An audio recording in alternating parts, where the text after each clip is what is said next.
الحمد للہ الذی بدأ الحمد وإلیہ یعود. الحمد للہ الذی منہ بدأ الحمد وإلیہ یعود. الحمد للہ الذی منہ بدأ کل شیء وإلیہ یعود. لا الہ الا اللہ خالق کل شیء وہو علی کل شیء وکیل. ہر قسم کی حمد اور تعریف اللہ رب العزت کے لیے ہے، جس کی طرف سے حمد شروع ہوتی ہے اور جس کی طرف حمد لوٹ کر جاتی ہے. ہر قسم کی حمد اور تعریف اللہ سبحانہ وتعالی کے لیے ہے، جس سے ہر چیز کا آغاز ہوتا ہے اور ہر چیز پلٹ کر اسی کی طرف جاتی ہے. اللہ کے سوا کوئی معبود برحق نہیں، وہ ہر چیز کا خالق ہے اور وہ ہر چیز پر کارساز ہے. آج کی اس مجلس میں گفتگو کے لیے جو ٹاپک مجھے دیا گیا ہے وہ ہے رب کی پہچان، اپنے خالق کی پہچان. ہم سب یہ بات اچھی طرح جانتے ہیں کہ یہ کائنات خود سے خود نہیں بنی، کسی بنانے والے نے بنائی ہے. اسی نے ہمیں پیدا کیا، تمام انسانوں کو پیدا کیا، اسی نے موت اور حیات بنائی. الذی خلق الموت والحیات. لیکن سوال یہ پیدا ہوتا ہے کہ یہ موت اور زندگی اس نے کیوں بنائی؟ لیبلوکم ایکم احسن عملا، تاکہ وہ تمہیں آزما کر دیکھے کہ تم میں اچھے کام کون کرتا ہے. تو ہم سب سے کانسٹنٹلی یہ دیکھا جا رہا ہے کہ ہم کرتے کیا ہیں، کر کیا رہے ہیں. کرنے کے کاموں میں سب سے پہلا کام اپنے خالق کو پہچاننا ہے، اپنے رب کو جاننا ہے. سورۃ الذاریات میں اللہ تعالیٰ فرماتے ہیں وَمَا خَلَقْتُ الْجِنَّ وَالْإِنسَ إِلَّا لِيَعْبُدُونَ. میں نے جنوں اور انسانوں کو اپنی عبادت کے لیے پیدا کیا. مجاہد جو ایک مفسر ہیں وہ کہتے ہیں الا لیعبدونی کا مطلب ہے الا لیعرفونی، کہ وہ مجھے پہچانے. یعنی اللہ تعالیٰ نے یہ سب کچھ کیوں بنایا؟ تاکہ انسان اپنے رب کو پہچانے. تو اس دنیا میں آنے کے بعد ہم میں سے ہر ایک کی یہ ذمہ داری بنتی ہے کہ وہ اپنے خالق مالک کو پہچانے اور پھر پہچان کر اسی کی عبادت کرے اور اس کا جینا مرنا ہر کام اسی کے لیے ہو. اگر کوئی شخص اس دنیا میں آتا ہے اور پھر صرف کھا پی کر، شادی کر کے، بچے پیدا کر کے اور کاروبار کر کے یا جاب کر کے، پیسے کما کے، کچھ پیسے استعمال کر کے اور کچھ بچوں کے لیے چھوڑ کے چلا جاتا ہے، اور وہ کبھی یہ نہیں سوچتا کہ وہ کیوں آیا اور وہ کہاں جائے گا اور آگے اس کے ساتھ کیا ہوگا، تو وہ خسارے میں ہے، چاہے دنیاوی اعتبار سے وہ کتنا ہی کامیاب کیوں نہ ہو. افسوس کے ساتھ ہی کہنا پڑتا ہے کہ اس وقت انسانوں کی اکثریت اسی طرح زندگی گزار رہی ہے کہ اس کی سوچ کا بنیادی نقطہ، اس کی سوچ کا مرکز، اس کا ہم و غم صرف یہ ہوتا ہے کہ میں کہاں سے مال کماؤں اور کتنا کماؤں اور عیش و عشرت کے سامان کتنے اپنے لیے فراہم کروں، کل کیا ہوگا، اس سے اکثریت غافل ہے. ہمیں پیدا کس نے کیا، کیوں کیا، ہمیں اس دنیا میں رہ کر کیا کرنا ہے ضروریات پوری کرنے کے علاوہ، بہت سے لوگ اس کے بارے میں سوچتے ہی نہیں، اس کی طرف توجہ ہی نہیں کرتے. لیکن ایک عقل مند انسان ایسی زندگی نہیں گزارتا، ایک باشعور انسان ایسی زندگی نہیں گزارتا. وہ یہ جاننا چاہتا ہے کہ وہ یہاں کیوں آیا ہے، اس کی زندگی کا مقصد کیا ہے. ہماری زندگی کا مقصد یہ ہے کہ ہم اس دنیا میں اپنے بھیجنے والے، پیدا کرنے والے کو پہچانیں اور اس کی مرضی کے مطابق اس وقت کو گزاریں اور پھر ایک دن واپس اسی سے جا ملے، جہاں سے آئے ہیں اسی کی طرف لوٹ جائیں. تو آئیے چند باتیں اپنے خالق کے بارے میں. سب سے پہلی بات تو یہ کہ اللہ سبحانہ وتعالیٰ نے جو ہمارا خالق ہے ہمیں حکم دیا ہے کہ ہم اس کے بارے میں علم حاصل کریں. سورۃ محمد میں آتا ہے فَاعْلَمْ أَنَّهُ لَا إِلَٰهَ إِلَّا اللَّهُ، بس جان لو کہ بے شک اللہ کے سوا کوئی معبود حقیقی نہیں. لیکن اکثریت اس سے لا علم ہے. سورۃ لقمان میں آتا ہے وَلَئِن سَأَلْتَهُمْ مَنْ خَلَقَ السَّمَاوَاتِ وَالْأَرْضِ لَيَقُولُنَّ اللَّهُ قُلِ الْحَمْدُ لِلَّهِ بَلْ أَكْثَرُهُمْ لَا يَعْلَمُونَ. اور اگر آپ ان سے پوچھیں کہ آسمانوں اور زمین کو کس نے پیدا کیا تو کہیں گے کہ اللہ نے. یعنی یہ جانتا ہے کہ کوئی اس کا خالق ہے. کہہ دو سب تعریف اللہ کے لیے ہے، لیکن اکثر ان میں سے علم نہیں رکھتے. یعنی جب پیدا اللہ نے کیا ہے، خالق وہ ہے، تو تعریف کے قابل بھی وہی ہے. عبادت کے لائق بھی وہی ہے، محبت کے لائق بھی وہی ہے، پھر ہم اسے چھوڑ کر کسی اور کی طرف کیوں متوجہ ہوتے ہیں؟ دنیا میں علم بہت سے ہیں، بہت سی سائنسز ہیں، اور اب آپ دیکھیں کہ بہت سے علوم کے اندر ترقی ہوتی جا رہی ہے، ریسرچ ہو رہی ہے، اور نئی نئی چیزیں ہمارے سامنے آ رہی ہیں. بہت اچھی بات ہے. اللہ سبحانہ تعالیٰ نے آدم علیہ السلام کو علم کی بنا پر فوقیت دی تھی فرشتوں پر، اور ہمیں علم حاصل کرنا چاہیے. لیکن وہ کون سا علم ہے جس کا حاصل کرنا سب سے زیادہ ضروری ہے اور سب سے زیادہ اشرف اور اعلیٰ اور افضل ہے؟ وہ علم اللہ سبحانہ تعالیٰ کے بارے میں جاننا، اس کے ناموں، اس کی صفات کے بارے میں جاننا. یہ علم سب سے افضل علم ہے، کیونکہ جب ہم خالق کو پہچان جائیں گے، اس کو جان جائیں گے، اس کی مرضی کو جان جائیں گے، اور اس کی مرضی کے مطابق یہ زندگی بسر کریں گے، تو پھر وہ بھی ہم سے ہماری رضا کے بارے میں پوچھے، وہ بھی ہمیں راضی کر دے گا. لہٰذا ہم میں سے ہر ایک کے لیے ضروری ہے کہ ہم اللہ سبحانہ تعالیٰ کو جانیں، پہچانیں، تاکہ ہم صحیح معنوں میں اس پر ایمان لائیں، اس سے محبت کریں اور اس کے قرب کی طلب کریں، اس کو راضی کریں، اس کی صحیح معنوں میں عبادت کریں. کیونکہ اگر ہم جانتے ہی نہیں اس کے بارے میں اور ہم اس کی عبادت کر رہے ہیں تو یہ عبادت کیسی ہوگی؟ وہ تو صرف ایک مشینی سی عبادت ہوگی. لیکن جو اپنے رب کو جانتا ہے کہ وہ کون ہے، وہ تو اس کے سامنے کھڑے ہونے سے بھی ڈرتا ہے، وہ تو لرزتا ہے، وہ تو اس کا کلام پڑھتا ہے تو کانپ اٹھتا ہے، اس کی کیفیات بدل جاتی ہیں. لیکن ہماری کیوں نہیں بدلتی؟ کیونکہ ہم جانتے نہیں اس کو. تو کوئی بھی شخص اللہ تعالیٰ کی معرفت کے بغیر اللہ تعالیٰ سے محبت نہیں کر سکتا. لیکن جب بندے کا دل اللہ کی معرفت سے بھر جاتا ہے اور وہ اللہ کے بارے میں علم حاصل کر لیتا ہے تو اس کے نتیجے میں جو محبت اس سے ہوتی ہے وہ حقیقی معنوں میں محبت ہے. پھر تبھی ایسا انسان وہ حق ادا کرتا ہے، والذین آمنوا اشد حبا للہ. پھر وہ باقی سب چیزوں کو چھوڑ کر سب سے زیادہ اللہ سے ہی محبت کرتا ہے. اور جو اللہ تعالیٰ سے محبت کرتا ہے وہ پھر اللہ تعالیٰ کی اطاعت کرتا ہے، اللہ تعالیٰ کی فرما برداری کرتا ہے. اور جو اللہ تعالیٰ کی اطاعت کرتا ہے وہ دراصل اللہ تعالیٰ کا اکرام کرتا ہے، اللہ تعالیٰ کی عزت کرتا ہے. اور اللہ جس کا اکرام کرے اسے اپنے پڑوس میں جگہ دیتا ہے. یعنی جو اللہ تعالیٰ کا اکرام کرتا ہے پھر اللہ تعالیٰ بھی اس کا اکرام کرتا ہے اور اس کو اپنے پڑوس میں جگہ دیتا ہے. اور جسے اللہ تعالیٰ اپنے پاس جگہ دے دے تو ایسے شخص کے لیے خوشخبری ہی خوشخبری ہے. جیسے کہ حضرت آسیہ رضی اللہ تعالی عنہا نے دعا کی تھی، رب ابن لی عندک بیتا فی الجنہ، اے میرے رب میرے لیے اپنے پاس جنت میں گھر بنا دے. یعنی انہوں نے صرف جنت نہیں مانگی تھی بلکہ عندک بیتا فی الجنہ، تیرے پاس، یعنی تیرا قرب چاہیے. کیونکہ جو حقیقی معنوں میں اللہ سبحانہ تعالیٰ سے محبت کرتا ہے پھر وہ چاہتا ہے کہ وہ اللہ تعالیٰ کے قریب ہو جائے. پھر وہ ایسے کام ڈھونڈتا ہے جس سے اس کو اللہ تعالیٰ کا قرب حاصل ہو. اسے ان کاموں سے دلچسپی ہوتی ہے جس سے اللہ تعالیٰ کی قربت نصیب ہو، کیونکہ اس کو اسی میں لذت نصیب ہوتی ہے، اس کی خوشی بھی اسی میں ہوتی ہے، اس کی راحت اور آنکھوں کی ٹھنڈک بھی اسی میں ہے. کیونکہ وہ جانتا ہے کہ وہ کس ہستی کا بندہ ہے، کس کا غلام ہے، کس کا مطیع ہے. اگر ہم اپنے اس ذمہ داری سے غفلت بھی برتیں تو یہ پھر چند دن کی بات ہے. کیونکہ مرنے کے بعد انسان جب قبر میں جاتا ہے تو اس سے سب سے پہلا سوال بھی یہی کیا جائے گا، من ربو کا، تیرا رب کون ہے. یعنی اس زندگی میں ہمارا فرض بنتا ہے کہ ہم اس کو پہچانیں، لیکن اگر ہم نہیں پہچانتے تو بھی سوال تو اپنی جگہ ہے، وہ تو ہوگا ہی. برائے ابن عازب کہتے ہیں رسول اللہ صلی اللہ علیہ وسلم نے فرمایا، میت کو دفنانے کے بعد جب لوگ واپس جاتے ہیں تو میت ان کے قدموں کی آہٹ سنتی ہے.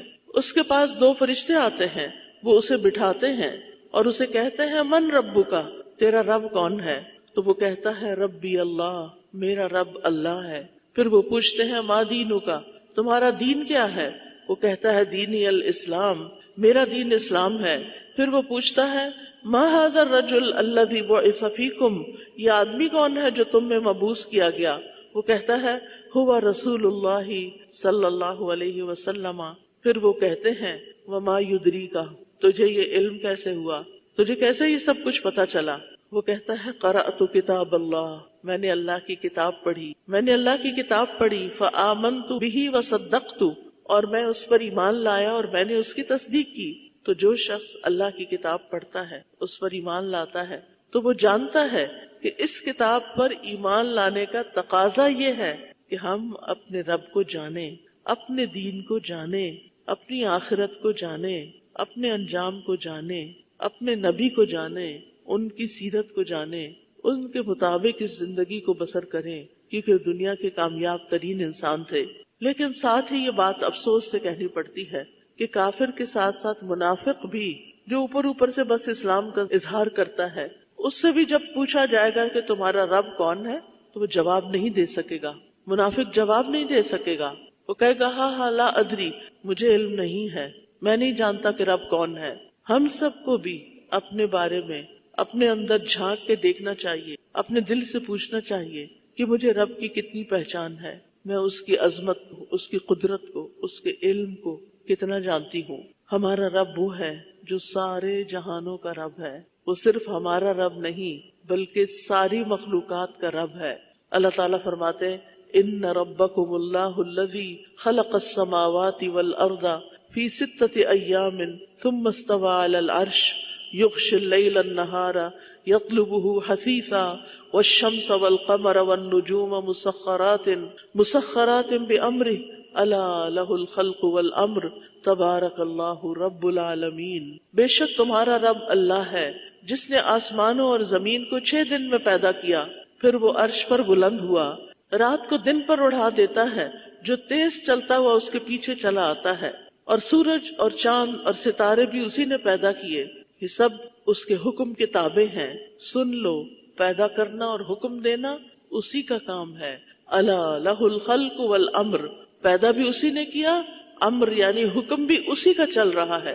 تمام جہانوں میں ہر چیز میں بہت برکت والا ہے اللہ، جو سارے جہانوں کا رب ہے۔ گویا خالق بھی وہی ہے، مالک بھی وہی ہے، حاکم بھی وہی ہے، حکم بھی اسی کا چل رہا ہے، اور ہر چیز اسی کے آگے مطیع ہے، فرما بردار ہے، وہ اس کی پیروی میں، اس کی اطاعت میں لگی ہوئی ہے۔ پھر ہمارا رب صرف خالق ہی نہیں بلکہ وہ رازق بھی ہے۔ اس نے ہمیں پیدا کر کے یوں ہی چھوڑ نہیں دیا بلکہ ہمارے رزق کے سامان کیے۔ سورۃ غافر میں اللہ تعالیٰ فرماتے ہیں اللہ الذی جعل لکم الارض قرارا والسماء بناء وصورکم فاحسن صورکم ورزقکم من الطیبات ذالکم اللہ ربکم فتبارک اللہ رب العالمین۔ اللہ وہ ہے جس نے تمہارے لیے زمین کو رہنے کی جگہ بنایا اور آسمان کو چھت بنایا اور تمہاری صورت بنائی تو تمہاری صورتیں اچھی بنائی اور تمہیں پاکیزہ چیزوں سے رزق دیا۔ یہ ہے اللہ تمہارا رب، بہت برکت والا ہے اللہ، جو تمام جہانوں کا رب ہے، وہی زندہ ہے، اس کے سوا کوئی معبود نہیں، سو اسی کو پکارو اس حال میں کہ اسی کے لیے دین کو خالص کرنے والے ہو۔ سب تعریف اللہ کے لیے ہے جو تمام جہانوں کا رب ہے۔ تو گویا آسمان و زمین کو اس نے بنایا، ہماری صورتیں، ہماری شکلیں بھی اس نے بنائی اور بہت اچھی بنائی، اور پھر پاکیزہ چیزوں میں سے رزق دیا، کھانے پینے کو دیا۔ تو یہ ہے اللہ ہمارا رب۔ پھر آپ دیکھیں کہ نہ صرف یہ کہ وہ ہماری زندگی کا مالک ہے بلکہ ہماری موت کا بھی مالک ہے۔ پیدا کیا، رزق دیا، اس دنیا میں رہنے کے لیے زندگی دی، اور پھر موت بھی اسی کے ہاتھ میں ہے۔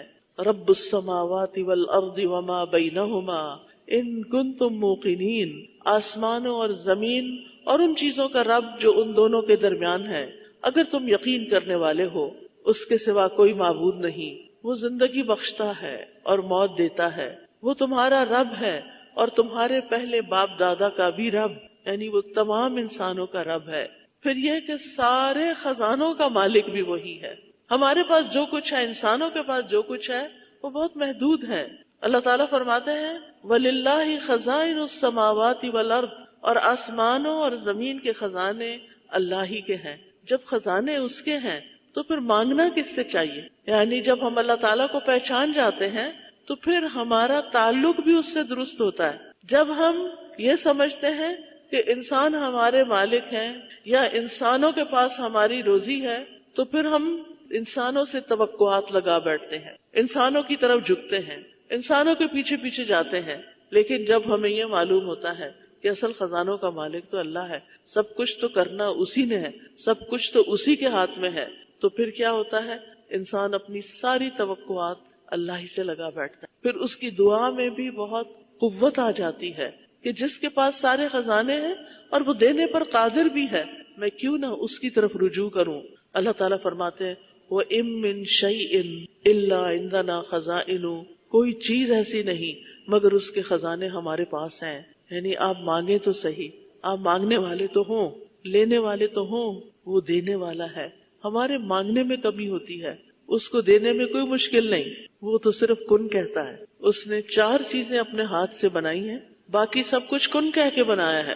وہ 4 چیزیں کون سی ہیں؟ ایک عرش ہے، آدم علیہ السلام ہے، قلم ہے اور جنت عدن ہے۔ یہ تمام چیزیں بڑی ہی معزز ہیں۔ عرش جو ساری مخلوقات کی چھت ہے، دوسرے نمبر پر آدم علیہ السلام جو تمام انسانوں کے باپ ہیں، تیسرے نمبر پر قلم جو علم کا منبع ہے، علم اسی سے سیکھا جاتا ہے، الذی علم بالقلم، اور پھر جنت عدن، یعنی وہ رب جو عرش کا مالک ہے، اسی نے آدم علیہ السلام کو پیدا کیا، اسی نے انسان کو لکھنا پڑھنا سکھایا، اور پھر جو لکھتا پڑھتا ہے، علم حاصل کرتا ہے، اپنے رب کو پہچانتا ہے، اس کے لیے آخر میں جنت کے باغات ہیں، جنت عدن ہے۔ کتنا ضروری ہے کہ ہم اس جنت تک پہنچنے کے لیے علم کے ساتھ اپنا رشتہ جوڑ لیں، علم حاصل کریں، علم سیکھیں اور سکھائیں، نفع مند علم، قرآن کا علم، اور اپنے وقت کو اس کام کے لیے لازمی مختص کریں۔ یعنی جیسے باقی کاموں کے لیے ہم نے اپنا وقت خاص کیا ہوتا ہے، ایسے ہی علم کو بھی اہمیت دیں۔ یعنی اللہ سبحانہ وتعالیٰ قلم کو بھی کن سے پیدا کر سکتا تھا، لیکن قلم کو جو کہ علم کا سورس ہے اپنے ہاتھ سے کیوں بنایا؟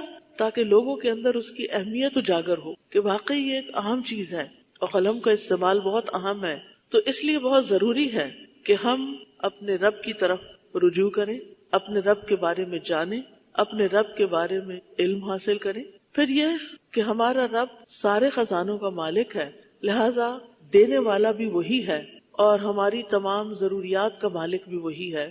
ابراہیم علیہ السلام نے رب کی تعریف جو کی تھی سورۃ الشعراء میں، انہوں نے کہا کہ جن بتوں کو تم پوج رہے ہو، تم اور تمہارے باپ دادا، میرے تو وہ دشمن ہیں، الا رب العالمین، سوائے رب العالمین کے، الذی خلقنی فہو یہدین، وہ جس نے مجھے پیدا کیا پھر وہی مجھے ہدایت دیتا ہے، والذی هو یطعمنی ویسقین، وہ جو مجھے کھلاتا ہے اور پلاتا ہے، وَإِذَا مَرِضْتُ فَهُوَ يَشْفِينِ، اور جب میں بیمار ہوتا ہوں تو وہی مجھے شفا دیتا ہے، وَالَّذِي يُمِيتُنِي ثُمَّ يُحْيِينِ، وہی مجھے موت دیتا ہے اور پھر وہی مجھے دوبارہ اٹھائے گا، وَالَّذِي أَطْمَعُ أَن يَغْفِرَ لِي خَطِيئَتِي يَوْمَ الدِّينِ، وہ جس سے میں امید رکھتا ہوں کہ وہ جزا کے دن میری خطائیں معاف کر دے گا، بخش دے گا۔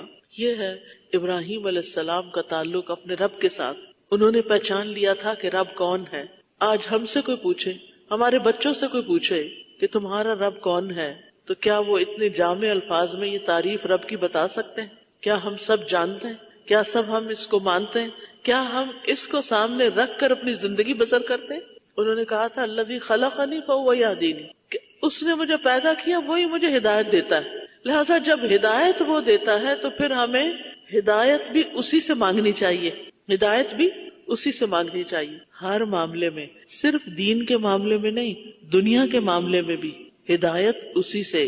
والذی هو یطعمنی ویسقینی، وہ مجھے کھلاتا اور پلاتا ہے، لہذا کھانا اور رزق کس سے مانگنا چاہیے؟ اسی سے مانگنا چاہیے، کیونکہ اصل سورس وہی ہے۔ بیمار ہو جائیں تو شفا کی دعا کس سے کرنی چاہیے؟ اللہ ہی سے، یعنی سب سے پہلے اللہ ہی کی طرف دھیان جائے۔ روزمرہ میں ہم اپنے آپ کا جائزہ لے کر دیکھیں، کیا ہم ایسے کرتے ہیں کہ جب ہمیں بھوک لگتی ہے تو ہم دل ہی دل میں اللہ سے باتیں کریں کہ یا اللہ تو مجھے کھلا اور پلا، بیمار ہو جائیں تو ہم دعا کریں یا اللہ تو مجھے شفا دے دے، کیونکہ بیدک الشفا، شفا تیرے ہاتھ میں ہے، اور اسی کے بارے میں سوچیں کہ اسی نے مجھے یہ زندگی دی ہے اور وہی موت دینے والا ہے، اور اسی سے مجھے امید ہے کہ وہ مجھے معاف کر دے گا۔ یعنی اللہ سبحانہ وتعالیٰ سے ایک قریبی، مضبوط اور ون آن ون بیس پر تعلق ہونا چاہیے، اور پھر اسی سے دعائیں کرنی چاہیے۔ جیسے ابراہیم علیہ السلام نے کی، رب ہب لی حکما والحقنی بالصالحین، اے میرے رب مجھے حکم عطا کر اور مجھے نیک لوگوں کے ساتھ ملا، وجعل لی لسان صدق فی الاخرین، اور پیچھے آنے والوں کے لیے میرے لیے سچی ناموری رکھ دے، وجعلنی من ورثۃ جنت النعیم، اور مجھے نعمتوں بھری جنت کے وارثوں میں سے بنا دے، یعنی میرا الٹیمیٹ گول یہ ہے کہ میں جنت تک پہنچوں۔ ہم سب کا بھی الٹیمیٹ گول یہی ہونا چاہیے کہ ہم جہنم کی آگ سے بچ جائیں اور جنت تک پہنچ جائیں، یہ ہم سب کی سب سے بڑی کامیابی ہے۔ فمن زحزح عن النار وادخل الجنۃ فقد فاز، جو آگ سے بچا لیا گیا، جنت میں داخل کر دیا گیا، وہی دراصل کامیاب ہوا۔ یہ ہے کامیابی۔ کامیابی کسی بڑی ڈگری کے حاصل کر لینے کا نام نہیں، ہاں وہ بھی کامیابی ہے مگر وقتی طور پر ہے۔ کامیابی خوبصورت لڑکی سے شادی ہو جانے کا نام نہیں، کامیابی کسی بہت بڑے بزنس کا اونر ہونے کا نام نہیں۔ کامیابی اس کی کامیابی ہے جس کی آخرت میں بخشش ہو جائے، کامیابی اس کی کامیابی ہے جو جنت الفردوس کا وارث بن جائے، جس میں وہ ہر روز اپنے رب کا دیدار کرے۔ جنت ان لوگوں کے لیے ہے نا جو رب سے محبت کرتے ہیں، تو وہ رب کو دیکھنے، رب کی ملاقات اور رب کے دیدار سے آنکھیں ٹھنڈی کرنے کی جگہ ہے۔ کچھ لوگ جنت میں ہر روز اپنے رب کو دیکھیں گے اور یہ ان کے لیے خوشی کا سب سے بڑا مقام ہوگا۔ یہ کون لوگ ہوں گے؟ یہ وہی لوگ ہوں گے جو آج اپنے رب کے حضور مصلی پہ کھڑے ہوتے ہیں، تو وہ وقت ان کے لیے دن بھر میں سب سے بہترین وقت ہوتا ہے، سب سے زیادہ خوشی کا وقت ہوتا ہے کہ وہ اپنے رب کی عبادت کر رہے ہیں، اپنے رب سے ملاقات کر رہے ہیں۔ پھر یہ بات اچھی طرح جان لینی چاہیے کہ رب کے ساتھ کسی کو شریک نہیں کرنا، کوئی بھی رب جیسا نہیں، لیس کمثلہ شیء، کوئی چیز اس کی مانند نہیں۔ پھر یہ کہ نہ اس کی کوئی اولاد ہے اور نہ وہ کسی کی اولاد ہے، اور اس کی بادشاہت میں بھی کوئی شریک نہیں، اور پھر زندگی بھر اسی توحید پر قائم رہ کر اسی پر خاتمہ ہونا چاہیے۔ پھر رب کے بارے میں یہ بھی جاننے کی ضرورت ہے کہ رب اپنی ذات کے اعتبار سے سب سے بلند ہے۔ فتعال اللہ الملک الحق لا الہ الا ہو رب العرش الکریم، بس بہت بلند ہے اللہ جو سچا بادشاہ ہے، اس کے سوا کوئی معبود نہیں، عزت والے عرش کا رب ہے، عرش پر مستوی ہے، مخلوق کی تخلیق سے پہلے ہی عرش پر مستوی ہے۔ یعنی اگر کوئی پوچھے نا کہ رب کہاں ہے، رب اپنے عرش پر ہے۔ یہ جو ہم کہتے ہیں نا ہر پتے میں ہے، ہمارے دل میں ہے، ادھر ہے ادھر ہے، یہ رب کی عزت اور اکرام نہیں۔ رب کی عزت اور اکرام کس چیز میں ہے کہ رب اپنے عرش پر ہے، اور عرش کی عظمت کا آپ کو معلوم ہوگا۔ ابو ذر رضی اللہ عنہ سے روایت ہے کہ نبی صلی اللہ علیہ وسلم نے فرمایا، اے ابو ذر، کرسی کے مقابلے میں 7 آسمان ایسے ہیں جیسے بیابان زمین میں کوئی چھلا چھوٹی سی مندری پڑی ہوئی ہو، پھر کرسی کے مقابلے میں عرش کا حجم ایسے ہے جیسے اس چھلے کے مقابلے میں بیابان کا وجود ہے، یعنی اتنا بڑا ہے عرش۔ ابن عباس کہتے ہیں کہ کرسی پاؤں کی جگہ ہے اور عرش کی اصل مقدار کوئی نہیں جانتا کہ وہ کتنا بڑا ہے۔ ہاں اللہ سبحانہ تعالیٰ عرش پر تو ہے، لیکن اس کے باوجود وہ ہمارے بہت قریب بھی ہے، شہرک سے قریب ہے۔ وَنَحْنُ أَقْرَبُ إِلَيْهِ مِنْ حَبْلِ الْوَرِيدِ، اور ہم اس کے گلے کی رگ سے بھی زیادہ اس کے قریب ہیں، ہمیں اس کا قرب محسوس ہوتا ہے۔ جب ہم اسے پکارتے ہیں تو وہ ہماری پکار سنتا ہے، وہ ہمارے بارے میں ہر چیز جانتا ہے، صرف ہمارے ظاہری کو نہیں، ہمارے باطن کو، ہمارے اندر کو، ہمارے دل کے اندر سے اٹھنے والے خیالات کو، ہمارے اعمال میں سے کچھ بھی اس سے مخفی نہیں۔ وہ عرش پر ہونے کے باوجود بندوں کی دعائیں سنتا ہے، یعنی عرش کتنا دور ہے لیکن وہ اپنے علم کے اعتبار سے ہمارے قریب ہے۔ پھر یہ کہ وہ بہت بابرکت ذات ہے، اور اتنی بابرکت ہے کہ اگر اس کا نام لے کر اس کی پناہ لی جائے تو کوئی چیز ہمیں نقصان نہیں دے سکتی۔ جیسے ہم صبح شام دعا پڑھتے ہیں، بسم اللہ الذی لا یضر مع اسمہ شیء فی الارض ولا فی السماء وہو السمیع العلیم، اللہ کے نام سے، وہ ذات کہ اس کے نام سے کوئی چیز زمین میں ہو یا آسمان میں نقصان نہیں دے سکتی، اور وہ خوب سنتا اور خوب جانتا ہے۔ گویا اللہ کا نام لینے سے انسان کو حفاظت ملتی ہے، اللہ کا نام لینے سے انسان کو حفاظت ملتی ہے۔ رسول اللہ صلی اللہ علیہ وسلم نے فرمایا، جب تم رات کو کتے کے بھونکنے یا گدھے کے ہینگنے کی آواز سنو تو اللہ کی پناہ طلب کرو، کیونکہ جو کچھ وہ دیکھتے ہیں تم نہیں دیکھتے۔ جب لوگ سو جاتے ہیں تو باہر نہ نکلا کرو، کیونکہ اللہ عز و جل رات کے وقت اپنی مخلوق میں سے جس کو چاہتا ہے پھیلا دیتا ہے، یعنی شر بھی ہوتا ہے۔ اور اللہ کا نام لے کر دروازے بند کیا کرو، کیونکہ شیطان وہ دروازہ نہیں کھول سکتا جسے اللہ کا نام لے کر بند کیا گیا ہو۔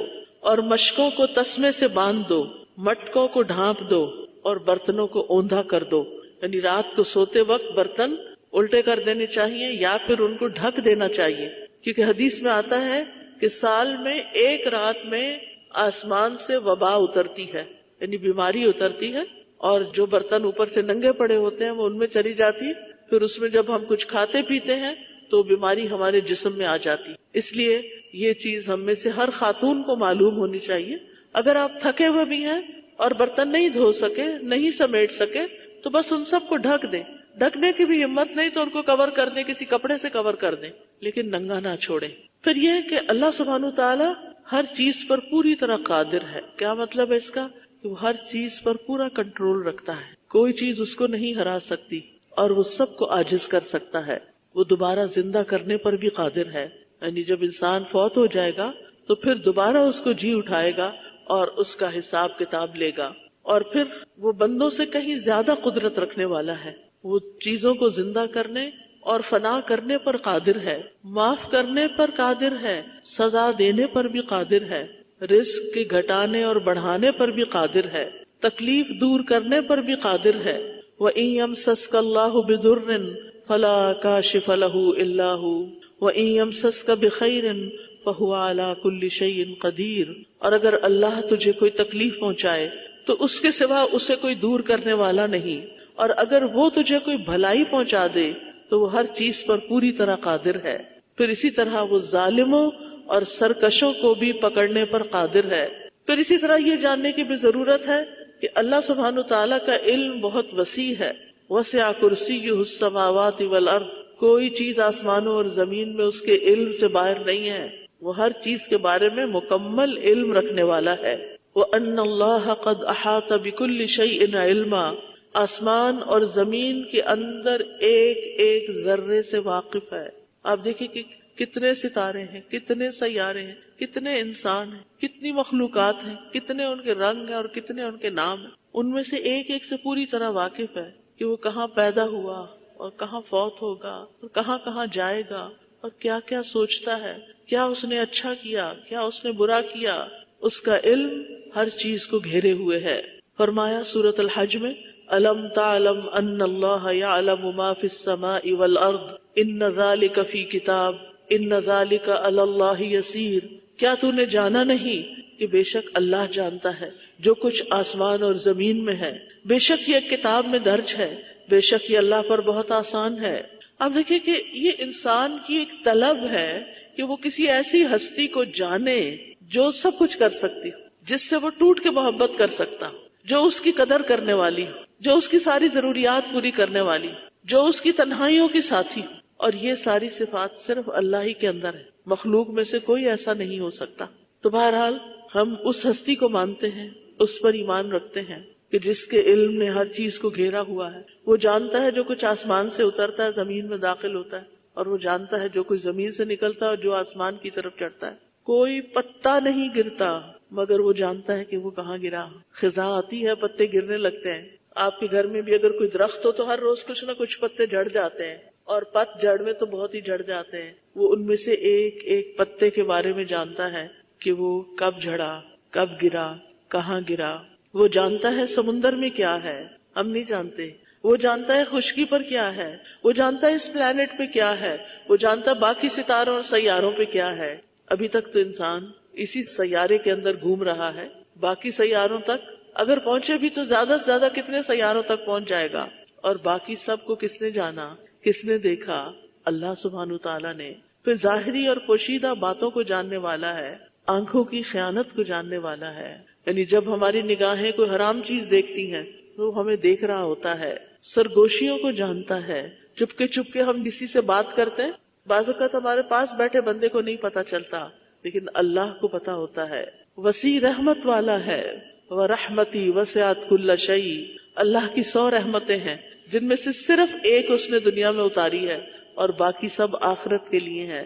وہ ارحم الراحمین ہے، ماؤں سے بھی کئی گنا زیادہ رحم کرنے والا ہے.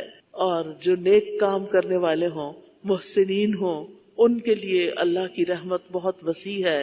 اتنا رحیم ہے، حدیث میں آتا ہے رسول اللہ صلی اللہ علیہ وسلم نے فرمایا تمہارا رب تبارک و تعالی بڑا رحیم ہے. اگر کوئی شخص کسی ایک نیکی کا ارادہ کرتا ہے، یعنی کوئی ایک نیکی کا کام کرنا چاہتا ہے اور پھر کر نہیں پاتا، کوئی رکاوٹ آ جاتی ہے، کوئی مجبوری آ جاتی ہے، تو اس کے لیے ایک نیکی کا ثواب لکھ دیا جاتا ہے. اگر وہ اسے کر گزرتا ہے تو 10 نیکیوں کا ثواب لکھ دیا جاتا ہے، 700 تک، بلکہ اس سے بھی زیادہ. اور اگر کوئی شخص گناہ کا ارادہ کرتا ہے اور پھر اس کو نہیں کرتا تو بھی اس کے لیے ایک نیکی لکھ دی جاتی ہے، اور اگر وہ کر لیتا ہے تو گناہ کا صرف ایک بدلہ لکھا جاتا ہے، 10 گنا نہیں. پھر یہ کہ اس کی رحمت اس کے غضب پر غالب ہے، اس نے اپنے اوپر رحمت لکھ رکھی ہے. نبی صلی اللہ علیہ وسلم نے فرمایا تمہارے رب نے مخلوق کو پیدا کرنے سے پہلے اپنے متعلق اپنے ہاتھ سے لکھا کہ میری رحمت میرے غضب پر سبقت لے گئی. لیکن ہم عام طور پر اللہ سبحانہ تعالیٰ کو خود بھی جس طرح امیجن کرتے ہیں یا پورٹری کرتے ہیں بچوں کے سامنے، اس میں اس کے غضب کو زیادہ نمایاں کرتے ہیں، حالانکہ اس کی رحمت اس کے غضب سے زیادہ ہے. وہ گناہوں سے درگزر کرتا ہے. ہم دن رات غلطیاں کرتے ہیں، اس کے باوجود ہمیں رزق دیتا ہے، ہمارے گناہوں کو بخش دیتا ہے. وَإِنَّ رَبَّكَ لَذُو مَغْفِرَةٍ لِلنَّاسِ. پھر اللہ تعالیٰ اپنے بندوں سے محبت کرتا ہے. وَهُوَ الْغَفُورُ الْوَدُودُ ذُو الْعَرْشِ الْمَجِيدُ فَعَالٌ لِمَا يُرِيدُ. وہی ہے جو بے حد بخشنے والا، نہایت محبت کرنے والا ہے، عرش کا مالک ہے، بڑی شان والا ہے. اور اللہ تعالیٰ جس بندے سے محبت کرتا ہے اسے سارے آسمان و زمین والوں کا محبوب بنا دیتا ہے. اسی طرح محبت کے علاوہ اللہ تعالیٰ ناراض بھی ہوتے ہیں، لہذا ہمیں اس کی ناراضگی سے بچنے کی کوشش کرنی چاہیے. اس کو ناراض کرنے والے کاموں سے یعنی بچنا چاہیے. اور وہ کیا ہیں؟ کسی پہ ظلم کرنا، مال ضائع کرنا، اسراف کرنا، پھر اسی طرح سخت جھگڑالو ہونا، شرک کرنا، بندوں کو دھوکہ دینا، یعنی جتنے بھی گناہوں والے کام ہیں وہ سارے کے سارے اللہ تعالیٰ کو ناراض کرنے والے کام ہیں. لہٰذا اللہ تعالیٰ کو راضی کرنے کے لیے صرف نیکیاں کرنا کافی نہیں بلکہ گناہوں سے بچنا بھی ضروری ہے. یہ بات یاد رکھیے، یعنی صرف نیک کام کرنا کافی نہیں بلکہ گناہوں سے بچنا بھی ضروری ہے. اب کرنے کے کیا کام ہیں؟ آخر میں ان کو سم اپ کروں گی کہ رب کو پہچاننے کے بعد ہمیں کرنا کیا ہے. سب سے پہلی چیز یہ کہ اپنے رب کی عبادت شوق سے کرنی، محبت سے کرنی، اس کی عظمت کو دل میں رکھتے ہوئے کرنی ہے، بیزاری سے نہیں، سستی سے نہیں، شوق سے. اور پھر اس کی عبادت میں کسی کو شریک نہیں کرنا. الحمدللہ ہم بتوں وغیرہ کو تو شریک نہیں کرتے، لیکن ہم ریاکاری کر کے شریک کر لیتے ہیں، دکھاوا کر کے. جو کام ہمیں اللہ کے لیے کرنا چاہیے وہ ہم بندوں کو خوش کرنے کے لیے کر رہے ہوتے ہیں. اس سے بھی پرہیز کرنا ہے. قرآن مجید میں سورۃ کہف میں اللہ تعالیٰ فرماتے ہیں فَمَنْ كَانَ يَرْجُو لِقَاءَ رَبِّهِ فَلْيَعْمَلْ عَمَلًا صَالِحًا وَلَا يُشْرِكْ بِعِبَادَةِ رَبِّهِ أَحَدًا. جو شخص اپنے رب کی ملاقات کی امید رکھتا ہو تو لازم ہے کہ وہ نیک عمل کرے اور اپنے رب کی عبادت میں کسی کو شریک نہ کرے، نہ اپنے ماں باپ بہن بھائی دوست رشتہ دار، کسی انسان کو بھی نہیں. وہ عبادت خالصتاً اس کی رضا کے لیے ہو. پھر یہ کہ اس کی عبادت پر جم جائیں، استقامت اختیار کریں. یہ نہیں کہ کچھ دن نماز پڑھ لی، کچھ دن قرآن پڑھ لیا، کچھ دن اچھے کام کر لیے پھر سب کچھ بھلا دیا. نہیں، اپنی زندگی کے کچھ اصول بنائیں اور ان پر جم جائیں اور ہر حال میں ان چیزوں کو کر گزریں جو آپ کو فائدہ دیتی ہیں. اور اس میں آپ دیکھیے کہ اللہ سبحانہ تعالیٰ فرماتے ہیں رب السماوات والارض وما بینہما فاعبدہ واصطبر لعبادتہ هل تعلم له سمیہ. وہ جو آسمانوں اور زمین کا رب ہے اور ان دونوں کے درمیان کی چیزوں کا، سو اس کی عبادت کرو اور اس کی عبادت پر خوب صابر رہو، یعنی صبر سے کام لو، جمے رہو. کیا تم اس کا کوئی ہم نام جانتے ہو؟ یعنی اس جیسا کوئی اور ہے کہ اسے چھوڑ کے کسی اور کی طرف جانا ہے تمہیں؟ کیونکہ عبادت تو انسان کے اندر اس کی ضرورت رکھ دی گئی ہے. اگر وہ اللہ کی عبادت نہیں کرے گا تو کسی اور چیز کی کرے گا. نبی صلی اللہ علیہ وسلم نے فرمایا 7 قسم کے آدمیوں کو اللہ تعالیٰ اس دن اپنے عرش کے سائے میں جگہ عطا فرمائے گا جس دن اس کے سائے کے علاوہ کوئی سایہ نہ ہوگا. ان میں سے ایک وہ نوجوان جو اپنے رب کی عبادت میں پرورش پاتا رہا، یعنی اس کی جوانی رب کی عبادت میں گزری. ہمیں اس کی عبادت کے لیے وقت نکالنا چاہیے. معقل بن یسار کہتے ہیں کہ نبی صلی اللہ علیہ وسلم نے فرمایا تمہارا رب فرماتا ہے اے ابن آدم میری عبادت کے لیے فارغ ہو جا تو میں تیرے دل کو غنا سے اور تیرے ہاتھ کو رزق سے بھر دوں گا. اے ابن آدم مجھ سے دور نہ ہو ورنہ میں تیرے دل کو فقر سے اور تیرے ہاتھ کو شغل سے بھر دوں گا، یعنی مصروفیت سے بھر دوں گا. تو گویا جو شخص اللہ کی عبادت کے لیے وقت نہیں نکالتا اس کا وقت بھی گزر جاتا ہے، اور جو وقت نکالتا ہے اس کا بھی گزر جاتا ہے. آخر میں کیا بچا؟ آپ دیکھیں جتنی آپ کی گزشتہ زندگی گزری ہے اس میں آپ نے جو کچھ کھایا پیا، سیر کی، گھر کے کام کاج کیے، دنیا کے بہت سی چیزیں کی، بازاروں میں گھومے پھرے، وہ کہاں ہے آج؟ وہ سب کچھ کہاں ہے؟ وہ سب ختم ہو گیا، سب چلا گیا، وہ وقت گزر گیا. باقی کیا رہا؟ باقی تو آپ کے اعمال رہے جو اعمال نامے میں لکھ دیے گئے. والباقیات الصالحات خیر عند ربک ثوابا وخیر عملا. تو یاد رکھیے ہر چیز فنا ہونے والی ہے، ہر وقت ختم ہو جائے گا، ہر چیز ہمارے ہاتھوں سے نکل جائے گی. ہمارا گھر، ہمارا لباس، ہمارا کھانا پینا، ہماری مصروفیات، سب کچھ ایک دن بند ہو جائے گا. ہمارے ساتھ بس وہی جائے گا جو ہم نے اچھے کام کیے ہوں گے. تو ہم میں سے ہر ایک کو اپنے آپ سے سوال کرنا چاہیے میرا وقت کہاں گزر رہا ہے، کن چیزوں میں، کن کاموں میں، میری دوڑ کہاں تک ہے، میری مصروفیات کیا ہے، میرا ہم و غم کیا ہے، میری فکر کیا ہے، میں کس چیز کے بارے میں سب سے زیادہ سوچتی ہوں. کیا واقعی اللہ کی ملاقات کے بارے میں اور اس کی تیاری کے بارے میں اور اپنے ساتھ کچھ لے جانے کے لیے کچھ نیکیاں کرنے کے بارے میں؟ انسان کی زندگی کا ہر کام نیکی بن سکتا ہے اگر نیت صحیح ہو اور طریقہ صحیح ہو، طریقہ سنت کے مطابق ہو اور کام اچھی نیت کے ساتھ یعنی اللہ کی رضا کے لیے کیا گیا. لیکن افسوس یہ کہ بہت دفعہ ہم خیر کے کام بھی کر رہے ہوتے ہیں، یا تو نیت کوئی ہوتی نہیں، یا پھر ہوتی ہے تو لوگوں کو دکھاوا ہوتا ہے، دیٹس اٹ. تو وہ پھر اعمال نامے میں نہیں ہوگی. اعمال نامے میں تو صالحات جائیں گی، نیکیاں جائیں گی. ان نیکیوں میں سے ایک چیز اور کیا کرنے کے کاموں میں آپ ایڈ کر سکتے ہیں؟ کثرت سے اللہ کا ذکر کریں. اٹھتے بیٹھتے چلتے پھرتے، آپ کھانا پکا رہے ہیں، آپ لانڈری کر رہے ہیں، آپ کپڑے سمیٹ رہے ہیں، آپ کچھ بھی کر رہے ہیں، چھوٹے چھوٹے چنکس، چھوٹے چھوٹے وقفے، سبحان اللہ، الحمدللہ، اللہ اکبر، لا الہ الا اللہ، استغفر اللہ، اللہم صلی وسلم علی نبینا محمد، اللہم اغفر لی، لا حول ولا قوة الا باللہ، یا حی یا قیوم برحمتک استغیث، یا ذا الجلال والاکرام. یعنی کچھ نہ کچھ. اور اگر آپ کو قرآن کا کچھ حصہ حفظ ہے تو اس کی دہرائی شروع کر دیا کریں، اس کو پڑھتے جائیں. دنیا کے کام بھی ہوتے جائیں گے اور آخرت کے لیے اللہ کی یاد، اللہ کا ذکر، اللہ کی کتاب کا پڑھنا، تسبیحات کرنا، یہ محفوظ بھی ہوتا چلا جائے گا. پھر یہ کرنے کے کاموں میں اپنی محبتوں کا جائزہ لیں. سب سے بڑھ کر اللہ سے محبت کریں. رسول اللہ صلی اللہ علیہ وسلم نے فرمایا تم میں سے کوئی اس وقت تک مومن نہیں ہو سکتا جب تک اسے اللہ اور اس کے رسول دوسروں سے سب سے زیادہ محبوب نہ ہو جائیں. یعنی اللہ اور اس کے رسول ہر چیز کی محبت پر زیادہ محبت آ جائے ان کی، یعنی ان کی محبت، اللہ اور رسول کی محبت ہر چیز پر غالب آ جائے. بعض اوقات ہم اللہ سے محبت تو کرتے ہیں، یہ ہمارا خالق رازق مالک ہے، لیکن ہم رسول اللہ صلی اللہ علیہ وسلم سے اس طرح محبت نہیں کرتے. عقیدت بہت ہے لوگوں کو، اور اس عقیدت میں وہ کچھ دن منا لیتے ہیں اور کچھ کھانے پکا کے کھلا دیتے ہیں، لیکن آپ کا اتباع، آپ کی اطاعت، آپ کے ساتھ صحیح معنوں میں تعلق وہ نہیں ہوتا. آپ جو دین لائے اس سے دور ہوتے ہیں. پھر آپ دیکھیے اللہ ہی سے ڈرنے والے ہوں ہم، یعنی جہاں اللہ کی محبت ہو وہاں اللہ کا ڈر بھی ہو. پھر رب کے فرما بردار بنے. ہر چیز میں یہ دیکھیں کہ اس میں میرے رب کا حکم کیا ہے، اپنے آپ کو اللہ کے حوالے کریں، رب کی دعوت قبول کریں، اس کی طرف بڑھیں، رب کے نازل کردہ احکامات کے پیچھے چلیں، ہر کام رب العالمین کی خاطر کریں، اور پھر قرآن پڑھ کر رب والے بن جائیں. وَلَٰكِن كُونُوا رَبَّانِيِّينَ تُعَلِّمُونَ الْكِتَابَ وَبِمَا كُنتُمْ تَدْرُسُونَ. اور لیکن رب والے بنو اس لیے کہ تم کتاب یعنی قرآن سکھایا کرتے تھے اور اس لیے کہ تم پڑھا کرتے تھے. پھر ہر کام میں رب کی رضا کے متلاشی بن جائیں، اس کو ناراض نہ کریں، اس کی نافرمانی نہ کریں، رب کی رضا کے الفاظ بولیں، منہ سے بات نکالیں تو رب کی رضا کی، رب کی نافرمانی کی نہیں.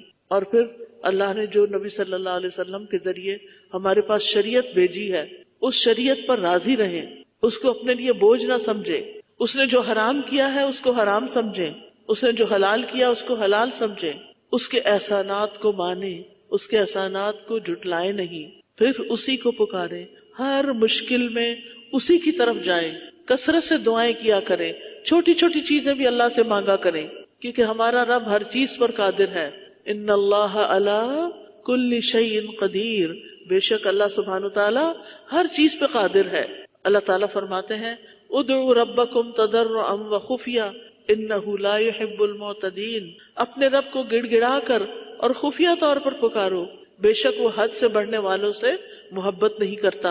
اور پھر اس سے بخشش مانگنا، اس پہ توکل کرنا۔ ہماری بہت ساری پریشانی اور ڈپریشن کس وجہ سے ہوتا ہے کہ ہم سب سمجھتے کہ سب کچھ جو بہت کچھ کرنے والا ہی میں نے ہی کرنا ہے، ہر چیز ہم خود نہیں کر سکتے، تو اللہ نے کرنا ہے، اللہ کا اذن ہوگا، راستے آسان ہو جائیں گے آپ کے کاموں کے لیے۔ لہٰذا سب سے زیادہ ضروری بات یہ، کاموں سے بھی زیادہ ضروری بات کہ ہماری نفسیاتی صحت، ہماری اسپرچل ہیلتھ بہت اسٹرانگ ہونی چاہیے تاکہ ہم باقی سارے کام کر سکیں۔ جب انسان بیمار ہوتا ہے نا تو کمزوری غالب آ جاتی ہے، یعنی بعض لوگ اچھے بھلے ہوتے ہیں، ایک بیماری ان کو اسٹرائک کرتی ہے اور ان کا چلنا پھرنا بولنا ہر چیز رہ جاتی۔ تو اسی طرح روحانی بیماریاں، اخلاقی بیماریاں انسان کو بیکار کر کے رکھ دیتی ہیں۔ تو بہت ضروری ہے کہ ہم اپنے کاموں میں اللہ سبحانہ تعالیٰ کی مدد حاصل کریں، اس پہ توکل کریں۔ وَمَن يَتَوَكَّلْ عَلَى اللَّهِ فَهُوَ حَسْبُهُ، توکل کیا ہے؟ اللہ ہے نا، اللہ کرے گا نا، اللہ رستہ نکالے گا، اللہ یہ کام تیرے حوالے، یہ تو نے کرنا ہے۔ اور اللہ تعالیٰ ان اللہ بالغ امرہ قد جعل اللہ لکل شیء قدرا، اور اللہ تو اپنا کام پورا کر کے رہتا ہے، لیکن اللہ نے ہر چیز کا ایک اندازہ مقرر کر رکھا ہے، ہر چیز کا ایک وقت ہے۔ پھر یہ کہ رب سے مایوس نہیں ہونا، رب کے خزانے بہت وسیع ہیں، مایوسی نہیں، رب سے ہی ساری امیدیں وابستہ کر لینی ہیں، رب سے ملاقات کو بھولنا نہیں، اور ساری دعائیں رب ہی سے کرنی ہیں۔ تو آئیے ہم دعا کر لیتے ہیں، اپنے رب کو پہچان کر جان کر اس کی طرف توجہ کر کے۔ سبحان اللہ والحمد للہ ولا الہ الا اللہ واللہ اکبر ولا حول ولا قوۃ الا باللہ، لا حول ولا قوۃ الا باللہ العلی العظیم۔ ربنا آتنا فی الدنیا حسنۃ وفی الآخرۃ حسنۃ وقنا عذاب النار۔ ربنا اننا آمنا فاغفر لنا ذنوبنا وقنا عذاب النار۔ اے ہمارے رب، بے شک ہم ایمان لائے ہیں، لہذا ہمارے گناہ بخش دے اور ہمیں آگ کے عذاب سے بچا لے۔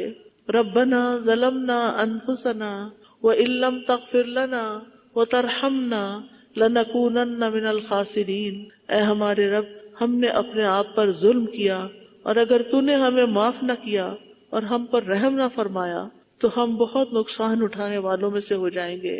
ربنا آتنا من لدنک رحمہ وہیئ لنا من امرنا رشدا۔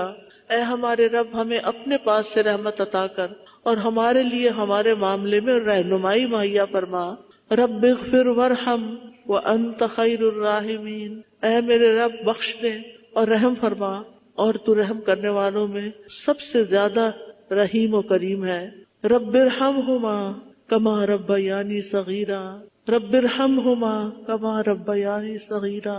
ربنا لا تؤاخذنا ان نسینا او اخطانا، ربنا ولا تحمل علینا اصرا کما حملته علی الذین من قبلنا، ربنا ولا تحملنا ما لا طاقة لنا به واعف عنا واغفر لنا وارحمنا انت مولانا فانصرنا علی القوم الکافرین۔ یا رب العالمین، یا ارحم الراحمین، تو ہم سب کو معاف فرما دے، ہمارے دلوں میں اپنی عظمت کا احساس پیدا کر دے، ہمیں اپنی بڑائی پر یقین دے دے۔ یا اللہ، ہمارے بچوں اور نسلوں کی حفاظت فرما، یا اللہ انہیں شیطان کے وسوسوں اور شیطان کی چالوں سے محفوظ رکھ۔ یا اللہ ہمارے والدین پر اپنی رحمت نازل فرما۔ اللہ جو بہنیں آئی ہیں، ان کے دلوں میں جو دعائیں ہیں، نیک تمنائیں ہیں، اللہ تعالیٰ ان کو پورا فرما۔ یا اللہ، یا رب العالمین، یا ارحم الراحمین، تو ہم سب کو آگ سے پناہ دینا اور قبر کے عذاب سے پناہ دینا، جنت الفردوس میں داخل فرمانا اور اپنے نیک اور صالح بندوں کے ساتھ اٹھانا۔ یا رب العالمین، جنہوں نے اس مجلس کا اہتمام کیا ہے، اللہ انہیں اس کی بہترین جزائے خیر عطا فرما۔ یا رب العالمین، جو بہنیں اپنے گھروں سے کام کاج چھوڑ کے آئی ہیں، اللہ ان کی دعائیں سن لے، ہم سب کی آج بخشش فرما دے۔ ہم سب سے راضی ہو جا اور ہم سب کو زندگی بھر نیک کام کرتے رہنے کی توفیق عطا فرما. ربنا تقبل منا انك انت السميع العليم وتب علينا انك انت التواب الرحيم. وصلى الله تعالى على خير خلقه محمد وعلى آله وأصحابه اجمعین برحمتک یا ارحم الراحمین. سبحانک اللہم وبحمدک اشہد ان لا الہ الا انت استغفرک واتوب الیک.